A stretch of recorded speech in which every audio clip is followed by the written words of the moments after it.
understand last week there was a burglary over on Lighthouse Drive. Apparently the family had gone to Austin to eat and had not set the alarm, and a burglar was able to break in the window in the master bedroom. And in typical fashion, he had a flashlight and a small bag to try to put his stash in.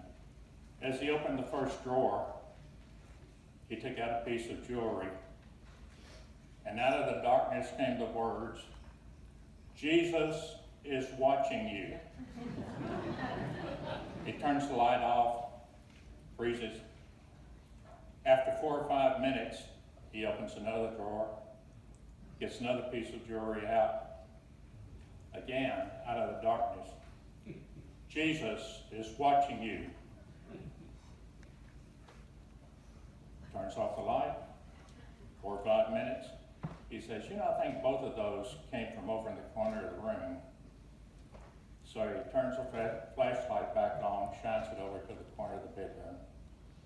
And there, in the corner of the bedroom, is a parrot in a cage. And on the cage is a sign that says, "My name is Moses." So he walks over to the cage, and the parrot says once again, "Jesus is watching you." So he blurts out the first words that had come to his mind when he saw the sign. He said, "What kind of a family names its parrot Moses?" And the parrot looks back at him and says, "I guess the same kind of a family that names its pit bull Jesus." I'm sorry that hasn't made me do it.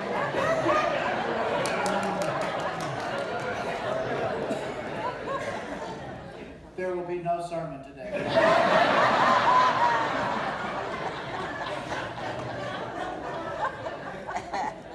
Halloween Day this year marks the 500th anniversary of the day is generally understood as the day that Martin Luther tagged his 95 Theses on the door of the church at Wittenberg.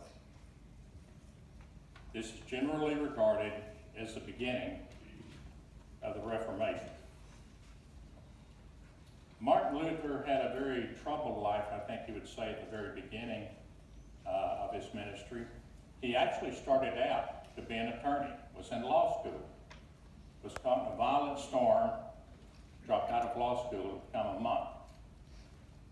Maybe what you call a good storm. But during those troubled years, he dropped out pretty well of society for about 2 or 3 year period to translate the Bible into the common language. He fought against indulgences. He became a writer, particularly of hymns. But he mellowed over the years, and 13 years later, he and a number of other evangelicals met at the Via de Spire and protested what the church was taking away from them. That protest led to the word Protestant, hence the Protestant Reformation, I'm sorry. Next month, in honor of the Reformation, our 2 pastors are going to preach a series of sermons on the 5 solas. That's spelled S-O-L-A-S. Sola is a Latin word that means only. The 5 solas are sola scriptura, by scripture alone; sola fide, by faith alone; sola gratia, by grace alone; sola Christo, by Christ alone; and sola Deo Gloria, by the glory of God alone. Now, in those days, you kind of had to choose one of those as the way to salvation. You ever wonder how we got so many different Protestant denominations out of the Reformation? This is the beginning of that process of 5 solas. So I'm going to ask all of you to do something for these 5 sermons, 4 or 5 sermons coming up in October, go to your computer and look up 5 solas. Again, S-O-L-A-S. And you will get a description of each of those. This is not easy stuff to read, and that's why I'm suggesting that you do it between now and October. Be very beneficial, and I'm looking forward to that series of sermons.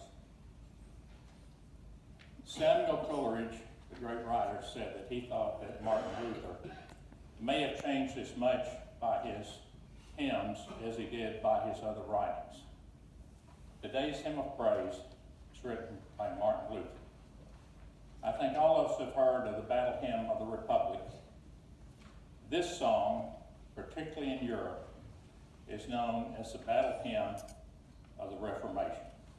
Please stand if you're able and let us sing our hymn of praise, hymn number 110, A Mighty Fortress is Our God.